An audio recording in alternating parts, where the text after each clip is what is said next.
Welcome back, everyone, to another edition of the Prospect Profits live show. And we are back today to talk a little bit of mid-season draft grades. We talked way too much about this draft class last year and after the draft, but now we've got some games in and seeing where they have ended up on their rosters, where they have ended up on the depth chart. So we're going to talk about a little bit about these draft grades for the NFC North and the NFC West. We've got our NFC North guy here, Bears fan, and I think professional Matt Nagy hater. Kellyn Gerenstein. Absolutely. Absolutely excited to have you on. And then we've got our NFC West guy, but also just my co-host here, Lorenz Leinweber, who is here. He's a San Francisco 49ers guy from Germany. So it works. It makes sense. But guys, before we get into it, Kellyn, I'll start with you. How are we doing today? I'm good, man. I've got finally some time to really start talking the draft now, and I know we're talking about the NFL today, but pretty soon. I mean, it's December 10th today, right? And so I think Lorenz tweeted out yesterday we're like 12 million seconds away from the draft and 4 million from the Senior Bowl. So we're getting there, man. It's almost about that time. Yeah. And Lorenz, I only make fun of you because I don't know if you remember this, but the first time we ever met, he saw the Yankee poster in my room, and I was wearing my Duke sweatshirt, and he made fun of me for being a front runner, which I am.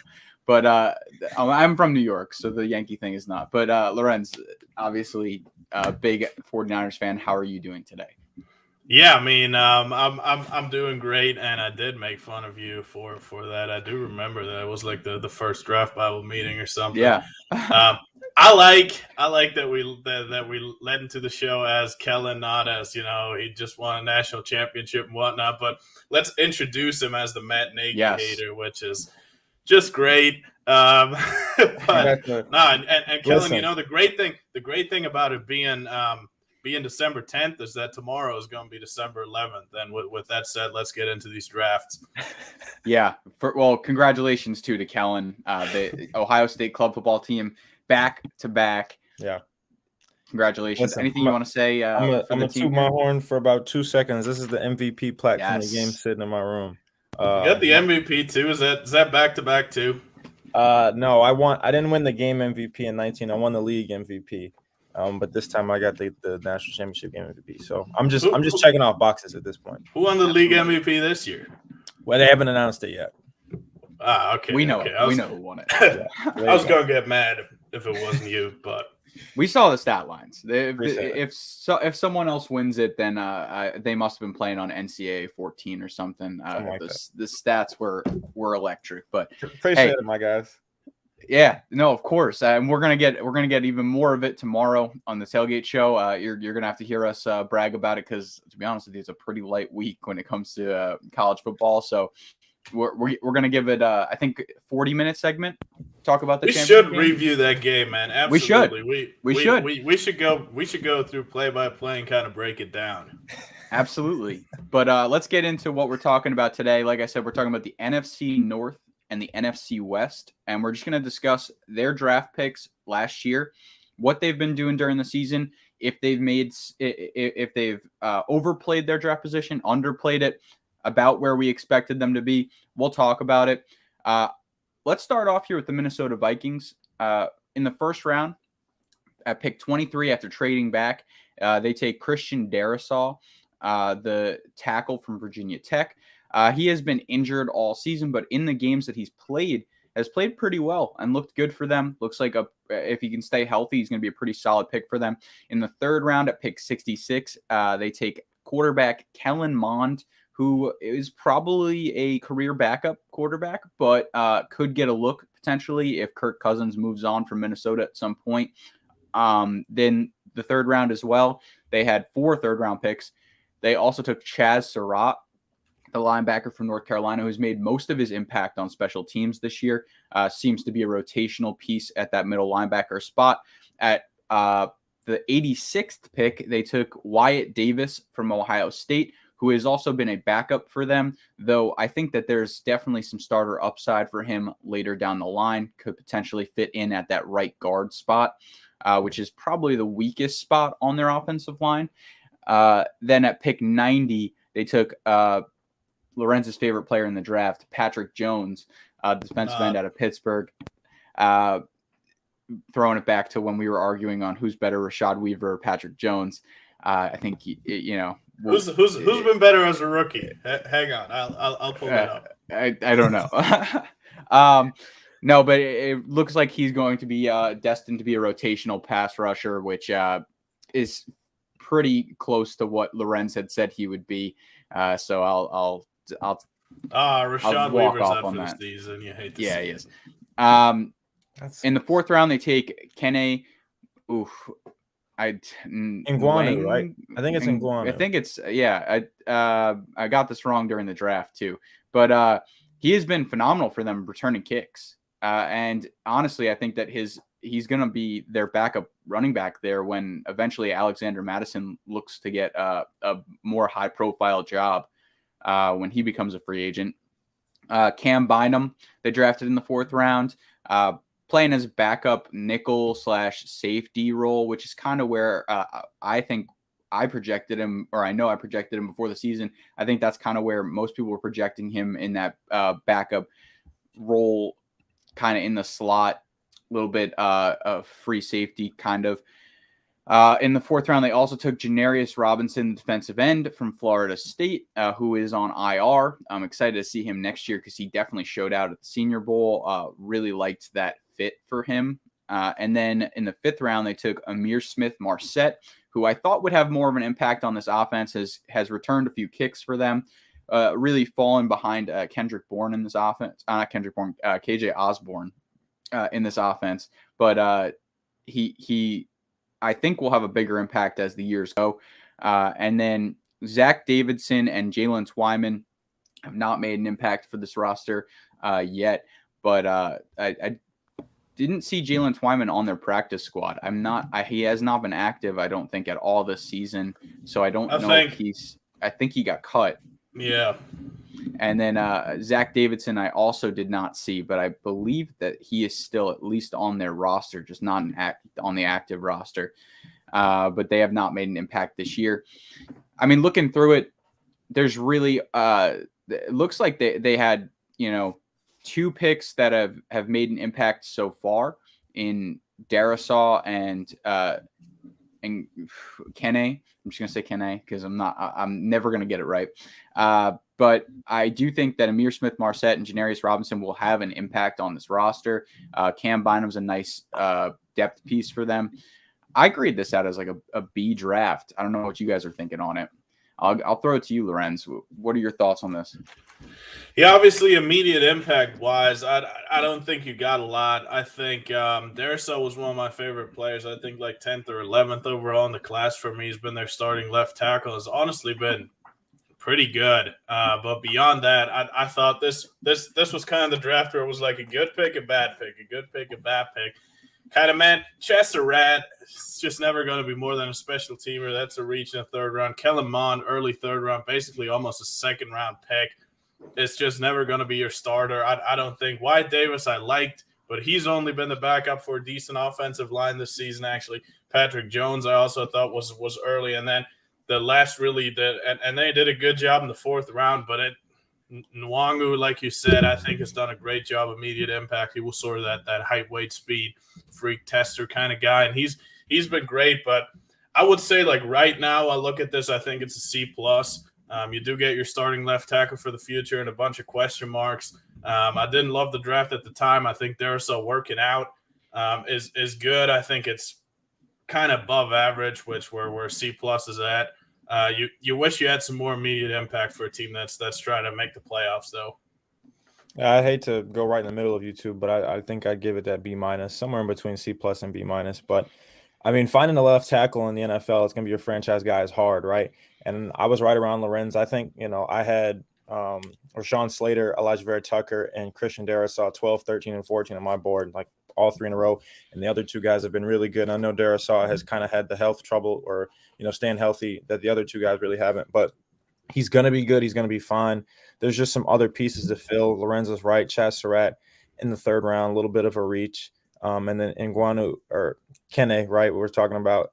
You've got some really good running backs, and he's been really good on special teams too. So that's good value for them. But everything else, just kind of, I thought Wyatt Davis would be the starter at this point. I'm not sure what's going on there.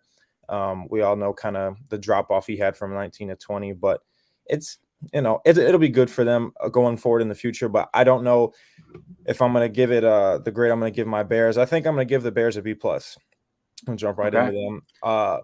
Franchise quarterback, no doubt, right? Or not no doubt, right? Justin Fields still has questions to answer. He's only a rookie. But I do think that he's very clearly shown some flashes that are what we're excited for, right? I think the touchdown interception ratio isn't very good right now. That's fine. All the rookie QBs that have been starting, except Mac Jones, who only threw 3 passes on Monday night, have been struggling with the turnovers, right? Trevor Lawrence and Zach Wilson are at the top of the league, and Justin Fields is probably up there too. But going, quarterback is quarterback. That's fine.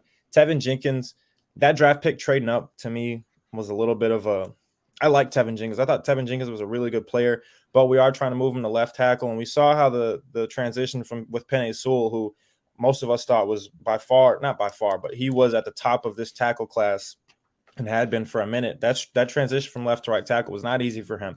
So for Jenkins going from right to left, we haven't seen it yet because he's been hurt. But we gave up a 3rd-round pick, we being the Bears, gave up a 3rd-round pick to move up to take an injured Tevin Jenkins. So that pick kind of didn't boil over super well with me. Hopefully Tevin Jenkins can be the franchise left tackle we drafted him to be.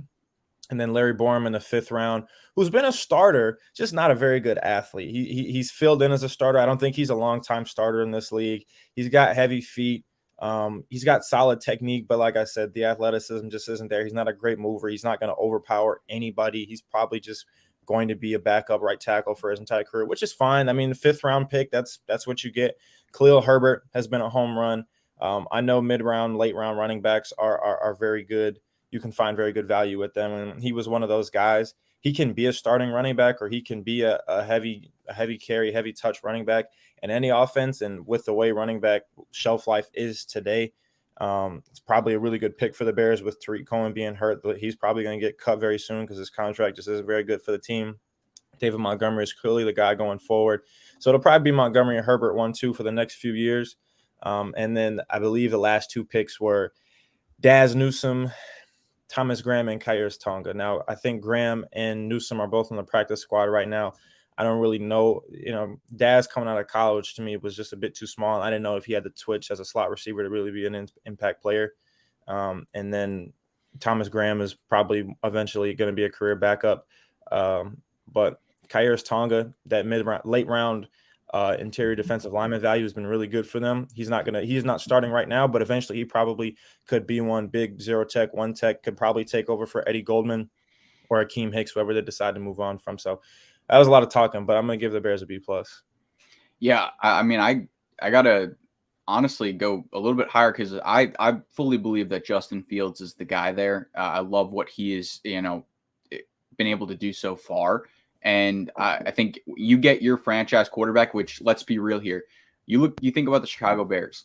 You're talking about Jim McMahon being the best quarterback in franchise history. Yeah, let's take Justin Fields here. I think this is as solid as it gets. If you get a Justin Fields in here for the next 10 to 12 years to be your franchise quarterback, they obviously missed with Trubisky. This doesn't seem like a miss to me. I love this fit. I don't love the Tevin Jenkins pick. I think that he fits way better at the right tackle spot, but I think that if you can get solid value out of him just to be a solid starter, then you're fine there. Khalil Herbert is one of the steals of this draft, and it's going to give them the option to really have depth at that running back position. Or I think you could even, not that you need to do this, but you could trade Khalil Herbert for more than a 6th. So you already have more return on that value. And then Khyiris Tonga was one of my favorites in the draft as that 0-1 tech. I think that, what an amazing pick getting him in the 7th round. And you're right. I think he's a starter in this league down the line. He's, a little, I don't think he's there yet, but you can replace one of those high profile guys with Khyiris Tonga. And he's going to be one of the favorites there. No questions asked. I think that you look at this Bears draft, Larry Borom too, I think, can back up at 4 of the 5 offensive line positions too. I think that you've got yourself a really good draft here and something that Ryan Pace has not done well. This is something that he has not been particularly great at, and this one I think he knocked out of the park.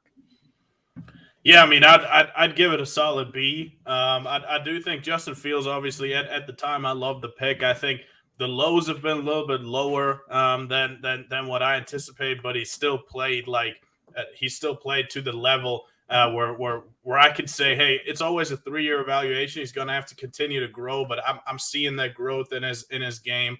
The physical traits were never a concern there. So I'm confident in Justin Fields being able to get better and better. I think part of that is getting the coaching hire right over the offseason. I think that's a big part of how we're going to wind up judging this pick here, 11th overall. But he has played pretty well. Obviously now the injuries in and out of the lineup doesn't really help him, doesn't help him get a rhythm. But, hey, it's really hard playing quarterback as a rookie in the NFL.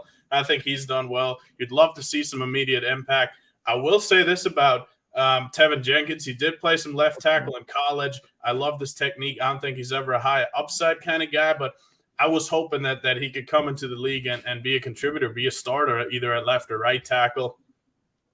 Obviously, the injuries have prevented that. Larry Borum, solid pick, but obviously that also shows you where this Bears offensive line is at, that the 151st pick in the draft is starting for you at a tackle spot. But I think it's a good draft. I'm still on the fence to go into that A range, but I think it's a solid B. Transitioning over to the Detroit Lions right off the bat, I think first with the 7th overall pick, they took Penei Sewell. I think he's been as advertised. They've done him no favors by moving him to right tackle again. He was going to be the right tackle to start the year. Then Taylor Decker gets hurt. They move him to left tackle. He plays pretty well, improves every week. Moves over to right tackle. I think has done better there. You know what? 7th pick in the draft. I know you just paid Decker, but I would just put Sewell at left tackle and see where you go. You're not winning a lot of games this year anyways, but that's besides the point. Levi Onwuzurike out of Washington. He's been a rotational piece, played more and more, just 1 sack, though. I think he needs more playing time. Feel pretty indifferent about this pick here at 41 so far. Hasn't really, you can't say he's hit the ground running, but he hasn't been a disappointment either. Same thing with Alim McNeill, obviously different type of player, more of that big run-stopping nose kind of player, where Onwuzurike was more that pass-rushing 3-tech. He's just got 1 tackle for a loss. If you want to look at the box score, I don't think he's got the upside, especially as a pass rusher, like I said, of Onwuzurike, but he's been playing more and more. Then the 3rd round pick, 101, you got a Fatu Melifonwu, who I know Alec and I were really, really high on. He was going to be the starter heading into week 2, played like a half, then got hurt, came back last week. Still TBD on him, but I was obviously high coming out on him. I'm on Ross St. Brown. He's been steadily increasing his role. Season high 10 catches last week, including the game winner versus Minnesota. I think he's that good starter to solid backup to good backup to solid starter. There we go. Going forward for you as a wide receiver, that wide receiver 3 type. Place him in the slot, place him outside. Derek Barnes, he's played 4th round pick out of Purdue right after they took St. Brown. I think he's been a backup, and he's going to be a backup at best if he sticks around. So that was a reach in my opinion. Same with Jamar Jefferson, unathletic running back out of Oregon State.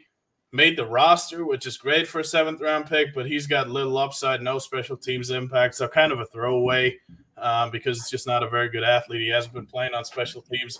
I give it a B-. I think it's a solid draft, but it's nothing crazy. So far, like I said, I think Sewell being as good as he's been helps this, but this is what you expect from a top 10 pick.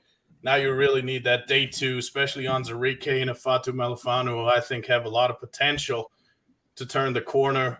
Draft class, it's always a 3-year evaluation, so we'll revisit this. We'll come back to it. I think it's been promising, but it hasn't been awesome or anything. I think it's above average, but nothing to really write home about for a team that just won their first game. And Kellyn, what do you think about this draft? Yeah, I should have jumped in there. My fault. Yeah, I the Lions are going to grow right there. They're the Detroit Lions. They have a history of losing in the league, and they've had their good picks, they've had their bad picks, right? They've had good players, they've had bad players, as everyone has had. But the Lions just seem to be more drastic with every year that happens. Dan Campbell is he's building something, right? We saw the video in the locker room after their first win, right? The guys do enjoy being there. And I think that their draft has been solid. I like Alim McNeil. I like Levi Onwuzurike. Of course, Penei Sewell has, been one of their blue chip guys. And they've been hurt. They've had guys, obviously Jeff Okudah, who, Lorenz, you and I think all of us liked. I don't know anyone that didn't like Jeff Okudah. I know he's been kind of underwhelming when he has been on the field. But with the injuries, when he finally gets healthy, he'll be fine. I really like the Fatu Melifonwu. I've had him as like a late second-round pick. Amon-Ra St. Brown, that slot receiver, he's kind of had to grow very quickly, right? Because that team just doesn't have a very good receiving core. He has to kind of be the guy very quickly, garner those targets. Obviously, he caught the game winner against Minnesota. So I think as far as the value goes, I don't see a big reach. You talked about Jefferson, who has kind of just been what he has been, a 7th-round pick, Derek Barnes in the 4th. But I think everything before that has been solid. So I think I'd give it a B+. Yeah, I think that I'm right there with you guys in that B to B+ range, just because you're getting Penei Sewell, whether he's the starting right tackle of the future, starting left tackle of the future, he's a stud. And then you look at, I think Levi Onwuzurike and Alim McNeil are both really solid players and eventual starters on the interior of that defensive line. And you're probably getting, let's be real here, as they get the first pick in the draft, Kayvon Thibodeau on the outside to join in on this team. I think that's a phenomenal. Or Aiden Hutchinson. Yeah. Either way, you get one. I can't imagine they take any Pickett. If they do, I mean, or Matt Ariza, or however you say his last name. The punter. Yeah, it could be. But imagine having that kind of punter indoors. That might have to open the roof so he doesn't hit it. I think I'm sorry. I'm growing back into my old habits of cutting out the golf. My bad. It's all good. I think Melifonwu and you get Okudah back next year. That's basically like adding a draft pick, because you missed him all year. I know that he was the year before draft pick, but it's a huge add to your team. That's no question about that. And you got those two starting next year. I love that duo. Amon-Ra St. Brown is going to solidify that slot position for them. They still need players on the outside. There's no question about it. I mean, you got to look at getting a receiver maybe with that first-round pick or your early second-round pick. You need another receiver on this team. I don't care who you bring in at quarterback. Hawkinson's great. The offensive line's really good. Amon-Ra St. Brown's good. You need some players on that outside, so they're going to have to figure that out. And then you got a depth piece in Derek Barnes and Jamar Jefferson, backup running back at best. I think this is a B draft. It's really solid. It was one of my favorites coming out, and I think that this is most of the players have played up to expectation. If they get a little more playing time, I like the outlook. But that's it for the Detroit Lions here. Let's jump right into the team that's leading the division here, the Green Bay Packers. And I think when you look at this draft, you got to think this roster needed a couple infuses. It's a really good team, obviously, as they've lost 6 games or 9 games over the last 3 seasons, but 6 games over the 2 years prior to drafting this. And you get Eric Stokes. To me, I loved Eric Stokes. I think he's a legit number 2 corner in this league.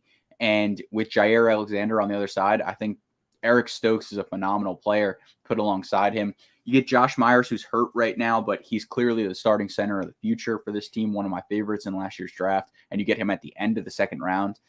I think that the value there was just too much. Amari Rodgers, what he did at Clemson was basically be a running back from the wide receiver position. And I think that that's what he can do for them. He hasn't really gotten a ton of playing time. He's been fine when he's played, but he's, a rotational wide receiver for this team. And I think that's what he'll end up being. Royce Newman might have been their best pick when talking about the value that they got. He has started at guard. I think he started a game at tackle for them as well, but I know this was one of your favorites, Lorenz, coming out, and he's played well above that draft position in the 4th round. Is their starting right guard right now and will continue to be, as he's played really well for them. I know another one that you really loved here, Tadarius Slayton. He has backed up Kenny Clark, gotten some snaps in there at that zero tech in that defense, and has done well as a backup and might find himself as a starter, as my phone goes off, one day in this league. But for now, he's a backup in the in this defense, and I love it. Shamar Jean-Charles hasn't done much for them, but he's a rotational piece in the defensive back and gives some special teams snaps. So I think that he has value to a roster. Cole Van Lanen has been on their practice squad. Isaiah McDuffie, just like Lorenz, I think you knocked this one out too. You said right before the draft, he's a really good backup linebacker in the league, and that's what he's been for them at that backup spot in the middle of their defense. And then Kylan Hill, injured now, showed a little bit, is kind of buried on that depth chart, but that three-headed monster at running back with Aaron Jones, A.J. Dillon, and Kylan Hill is fun to think about.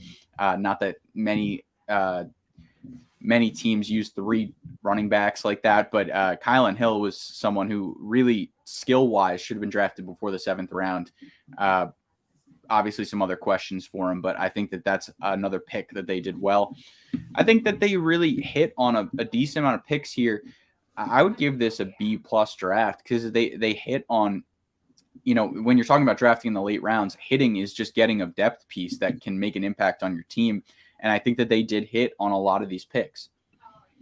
Yeah, this was a draft that had a lot of my sort of brand guys, especially on day 3. Was a big Royce Newman guy. I will say he's had some really ugly games down the stretch there as well. But I think him being out there starting for one of the better offensive lines, at least in the last couple of years, shows that he might be well off playing football, which is great for Royce. And then we also got to Daryl Slayton, who I also like to.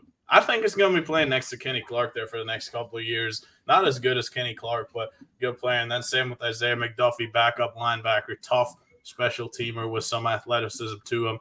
I will say the Eric Stokes pick I didn't like at the time. He's been better than I expected. Had him more as a mid-day 2 kind of guy. He's been that number 2 that they wanted him to be. I think he'll continue to be that. Like you said, Jair coming back is going to help him.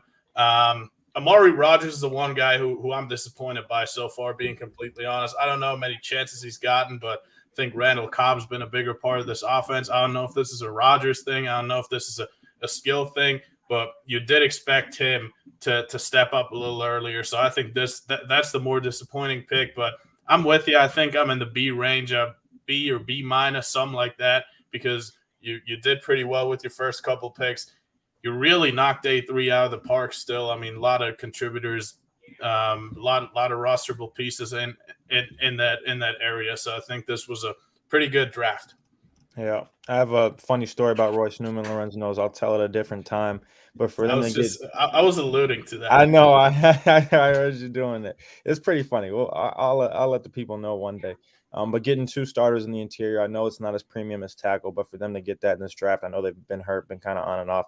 But for them to get Myers, Newman, that's been really good. Rodgers, I don't, like you said, Lorenz, been a little bit disappointing, right? That could be a LaFleur thing. It could be an Aaron Rodgers thing. It could, Aaron Rodgers might just prefer to have Randall Cobb out there and for one last year, and they might just let him do it, right?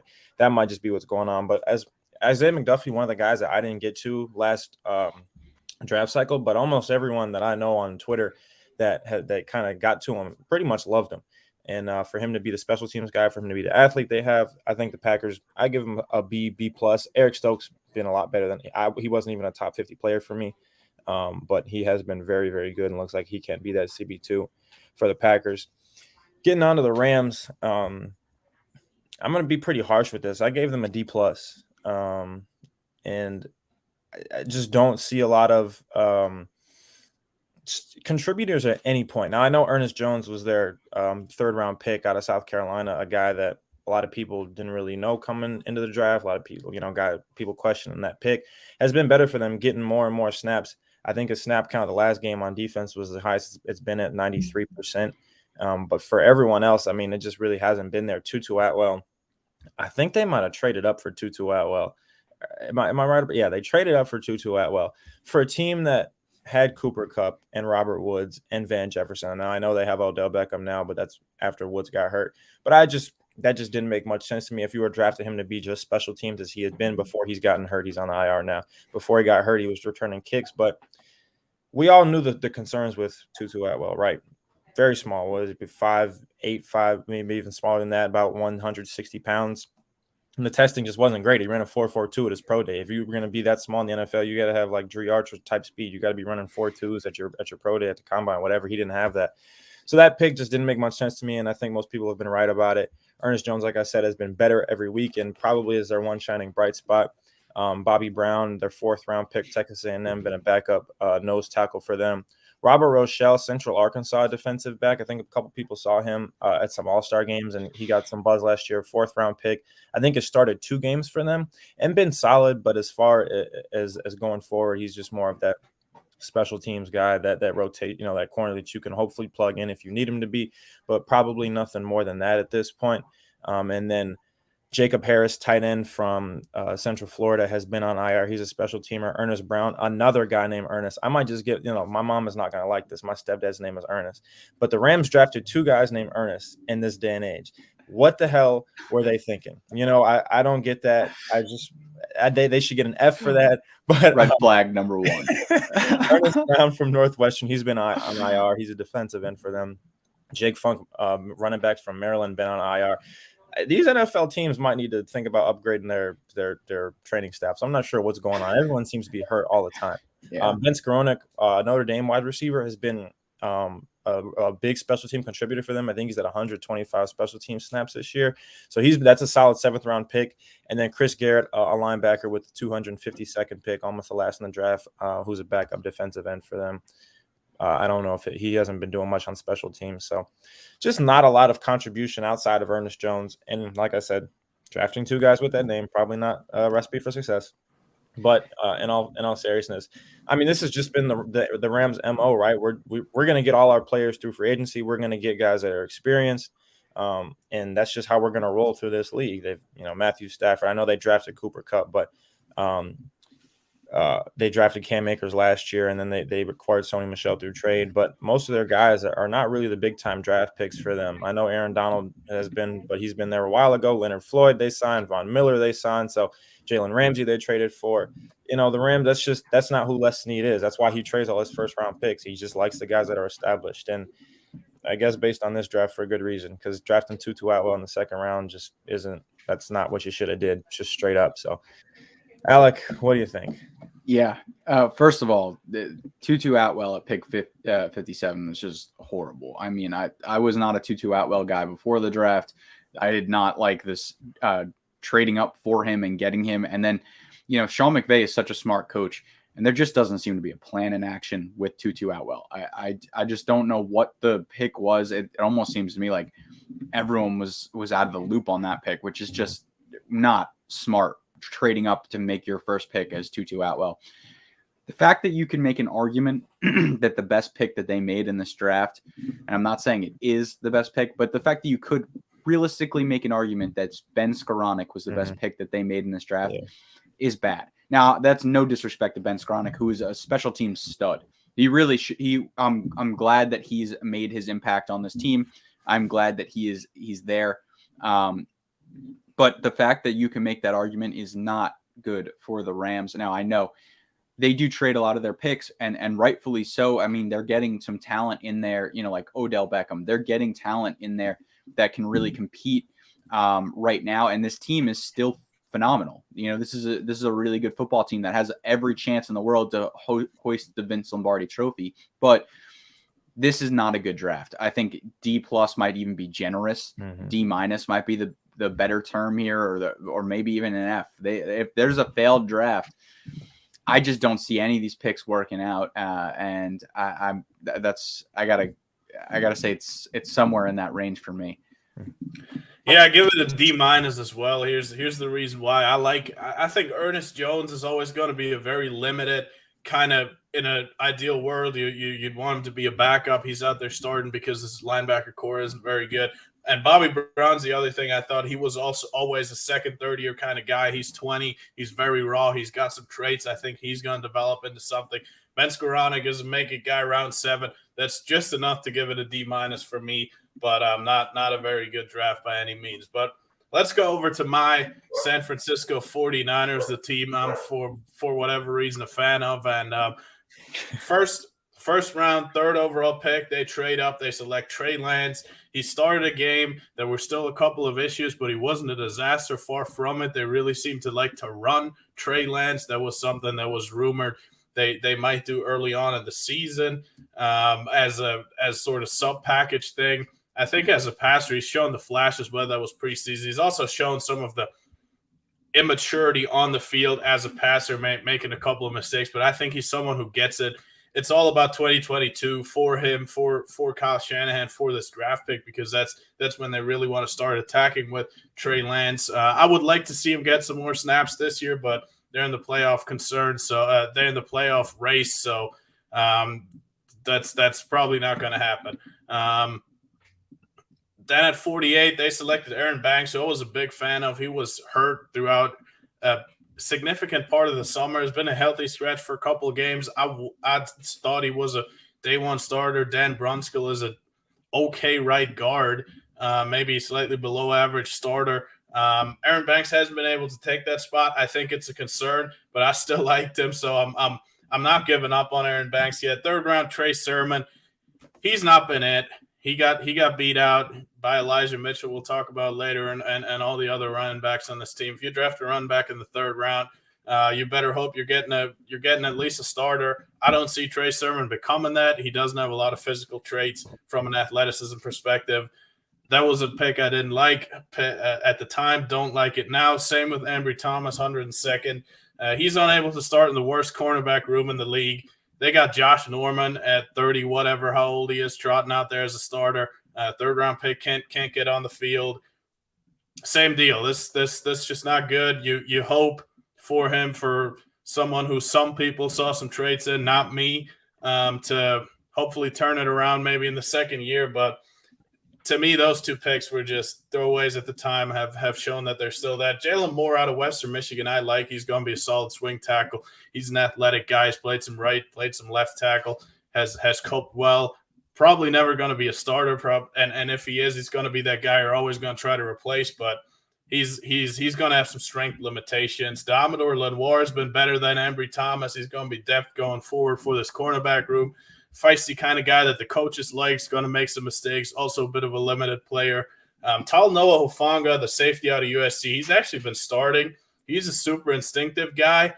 He's been a contributor. I think his early impact has been more than I expected. He's always going to be limited athletically, though. So if he's a long-term starter for you, every offseason you're going to sit there and say, how are we going to replace Talanoa Hufanga? Unfortunately, but still a good pick in the fifth round. Then Elijah Mitchell, he's been great for this team. He's been their starting running back. He's been running hard. He's got the athleticism. He's got the vision. Kyle Shanahan says he always hits the right hole. And, it just makes the Trey Sermon pick that much more puzzling. But Elijah Mitchell has been very good. Maybe at this time, the best pick of this draft, I give it a C-. I think that day two so far hasn't been good at all. Found some value on day three, but this could very quickly turn into a B+, maybe even an A- if Trey Lance can be a star. That's what this draft hinges on.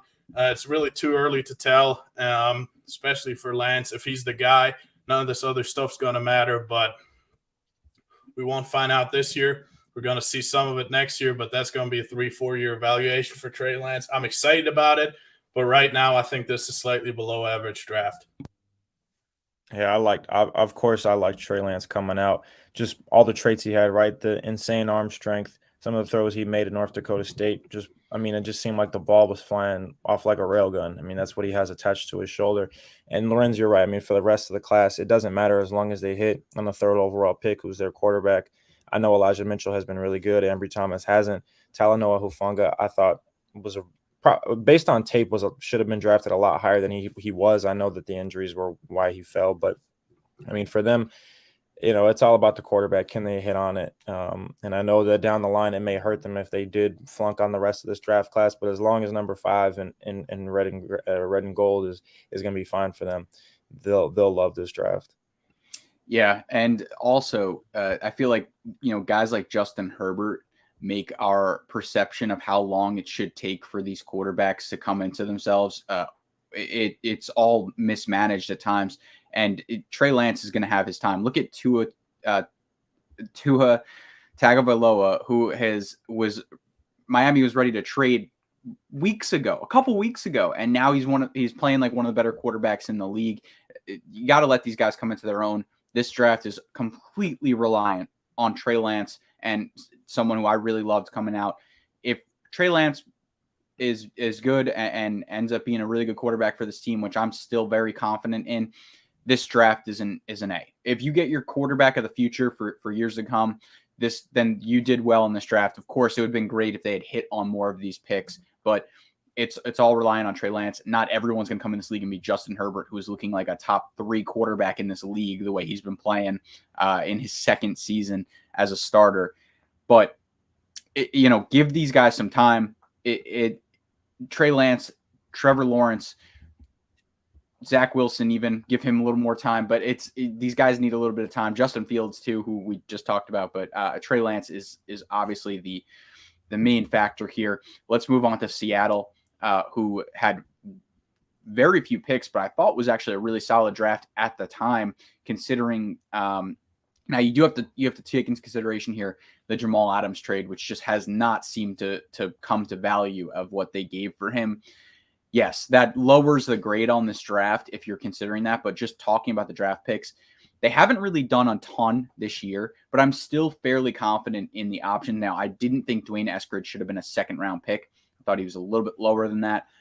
But if you're going to get him involved on special teams and you're going to get him involved as your third receiver, I don't think he's a bad option there. Trey Brown, if you just swap those 2 picks for me and take Trey Brown at pick 56 and take Dwayne Eskridge at pick 137, I think that's phenomenal value. He has been hurt this year, but I'm excited to see him next year. Now, I think 56 might be a little bit early for him as well, but I still love that value of Trey Brown being a starting nickel in this league, a very physical, very good cornerback. I think that getting Trey Brown in this defense next season when he's healthy, going to be phenomenal. I really like what he's going to have for this team. And same with Eskridge. I think he gives a lot to this team. I think that he's going to be an impact player, a special teams impact player, wide receiver for them, being a backup to or a third receiver in this offense. And then in the 6th round, they take Stone Forsythe, the tackle out of Florida. I think he's someone who, of all of the tackles who are backups, who are going to be backups in this league, he had some upside because of his size. He's 6'8", I think. He's got some tape that has shown him, in the SEC, he's shown out pretty well against some high-level competitors. It's just, I don't see him ending up being starter, but I can see what Seattle does here, getting someone in there who they can maybe turn into something, but otherwise you got yourself a decent backup in this league. And I think that's what Stone Forsythe can do for them. If you're just grading the picks on this, I think this is a solid B- draft, maybe a C+, but I think it's really more so a B-. If you take into consideration the fact that most of their trade value left here for Jamal Adams, it lowers this thing significantly because Jamal Adams just has not been the star that they've needed him to be on that defense. And I think Jamal Adams is a really good player, but he has not been, he's been a liability for them almost on this defense in coverage. He's really more so it should probably move to that second level is really where he might be better off in this defense. But I'd say if you consider that in, this is like a D+ draft, but this, I'd say they got a C+, B- in between type draft. Yeah, since we're grading this, I mean, this to me is the kid that sits in the corner and doesn't say anything all year. So he's that's what this draft is for the Seattle Seahawks. So it's incomplete. Eskridge was an older guy picked in the 2nd round. You want to have an immediate impact, especially a wide receiver. It's been hurt, has been able to do that. Not ideal. Trey Brown, 4th round pick, also hurt. Stone Forsythe was always going to be a backup. This is an incomplete draft to me. Not a lot of picks. I thought the Dwayne Eskridge pick was a reach. I guess like you give it a D, maybe a D+, maybe a C-. I don't know. It's really tough to grade. Just not a lot of sample size. So I'll just stick with incomplete. Kellyn, what do you think? Yeah, I'd probably give it a D+ too. I know, Stone Forsythe is never going to be that left tackle for you that maybe you hope to get in a late round pick, right? We've seen that Charles Leno's the left tackle for the Eagles now, whose name is escaping me, and it's already hard to say who's this. Jordan Mailloux, right? Yeah. You're probably not getting that type of guy in Stone Forsythe. And then Dwayne Eskridge, I think, is 24, 25 years old, and I thought he was a good player in college. I thought his tape was okay, but the Seahawks just there's a lot to work on there. You're not gonna build a winning team with 4 picks with the current roster they have. So yeah, I'd probably give it same D plus. Not really much to go off of for them. I mean, they're being carried by Russell Wilson as they have been for a long time. I know that their defense was good in the earlier years, but they're just not the same anymore. Jamal Adams, like you said, Alec hasn't really been the guy that they need him to be. And also shout out to Big Law in the comments, who we'll see tomorrow. We missed you last week, big guy. Moving on to the Arizona Cardinals, our final team. I'm going to give them a C plus. You could range for the Cardinals from anywhere, I think, to the C to the high B range. We know about Rondale Moore, who probably deserves a ball a little bit more. I know that they have a lot of guys on that team, and you only have one football to go around. Kyler Murray is going to carry the ball because he's Kyler Murray, right? You've got James Conner, who's been a touchdown machine for them. DeAndre Hopkins, who was undoubtedly a top 5 receiver in this league. AJ Green, who was a little bit past prime, but has been better than probably what a lot of people thought he would be, despite the injuries. Christian Kirk, who they're probably going to move on from after this year, who Rondale Moore will step in and fully take on his reps, and then the Zach Ertz trade, obviously.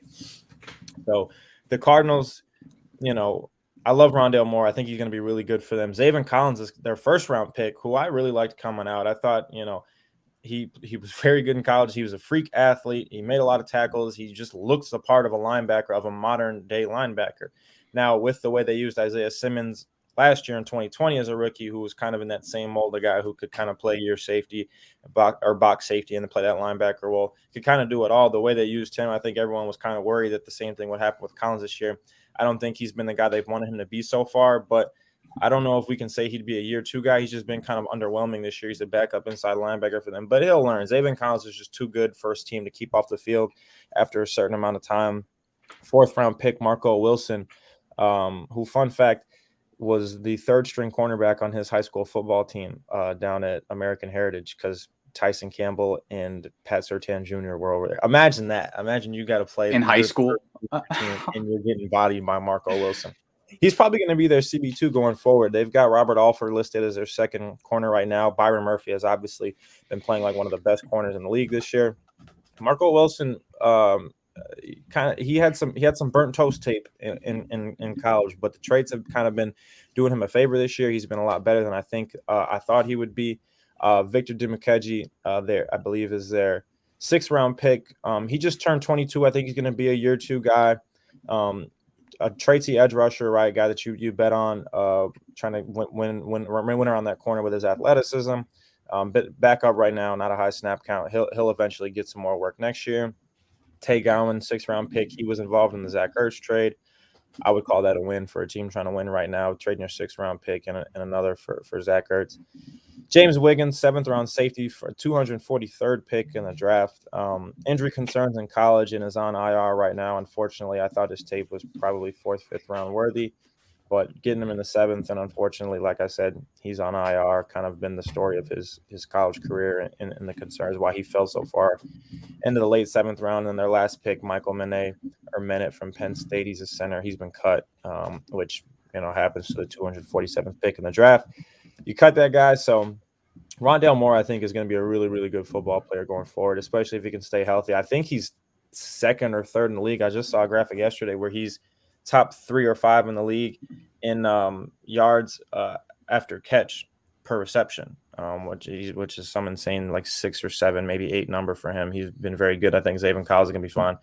I'd call it a win. I don't remember what grade I gave them, but I think C plus B minus is good for them based on their output this year. But I think next year is when you can see it become a very good class for them. Yeah, let's start off with the positives of this draft class. Rondale Moore, I think 2nd-round pick, is going to be a long-time starting receiver for you. His concerns were drops and health coming out. so far, I think he's been largely healthy, and he's largely not been dropping the football, which is great. Marco Wilson, 0 shoes tossed this year, and those traits working for him. Some technical improvements there, which are good to see. Unlike Ambry Thomas, who can't get on the field in the worst cornerback room, Marco Wilson able to get on the field in the second worst cornerback room of the league, taken after Ambry Thomas. So the Cardinals definitely get the divisional win on that front. And then Tate Gowan, who was Twitter's favorite cornerback because he was tweeting back at people giving him second-round grades, which is obviously awesome for Tay. And if you could flip him and a couple other picks for Zach Ertz, more power to you. Outside of that, I love the Zaven Collins pick. Was hoping a little bit more from him immediate impact wise. I don't really know what the concerns are. I don't really know what the problem is, but it is definitely concerning because he was not someone who I thought you would have to wait on. Victor Dimukeje, I still believe in, late round pick, and then the other guys are kind of throwaways. James Wiggins, if he ever gets healthy, you might have a backup safety. If not, it is what it is. So I think it's a C-. Yeah, I think that's fair. I'm not crazy about this draft. I don't think it has helped them a ton, but they got a player here or there. It's just slightly below average, I'd say. Yeah, I think throwing Rondale Moore in this offense is just a solid value. When he gets the ball more, it's going to be excellent for them. I think this is a guy who's just electric with the ball, right? Zaven Collins, it's concerning, but I definitely didn't have a ton of doubts. Now, I don't think he was – well, I know he wasn't my 16th best player in the draft. It was obviously a little bit higher. They drafted him. But I still don't think that Zaven Collins is a bust. I think that he's going to get some time. Just like everyone was ready to write off. And like you said, Kellyn, last year, their first-round linebacker, Isaiah Simmons, who I thought it was a phenomenal pick for them at pick 8. I think Zaven Collins is just needs a year. I didn't think he did coming out, but maybe he does. Maybe, this defense is just, that's how they work their linebackers. And then Marco Wilson, you obviously get value back on, which is phenomenal. It's not a player who I was particularly high on coming into the draft, and he has overplayed that draft pick for sure. Dimukeje, I think, yeah, he fits in as a backup, maybe potential starter down the line for this defense. And if you can turn your 6th-round pick into Zach Ertz, I think that's phenomenal. And, James Wiggins, potential down the line, obviously. Lots of injury concerns. Michael Manet, I didn't think should have been drafted, but they drafted him, and he's now cut. So that's the game, right? I think that this is a C-, C+, or C-C draft, somewhere in that range. And it could be more if Zaven Collins becomes what he can be, if Rondale Moore starts getting the ball. It's right now we're talking about what they've done so far, and that's kind of where it's sitting.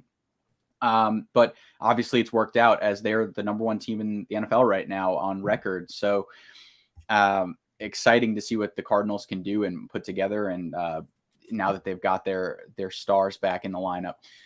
But that's all we got for today.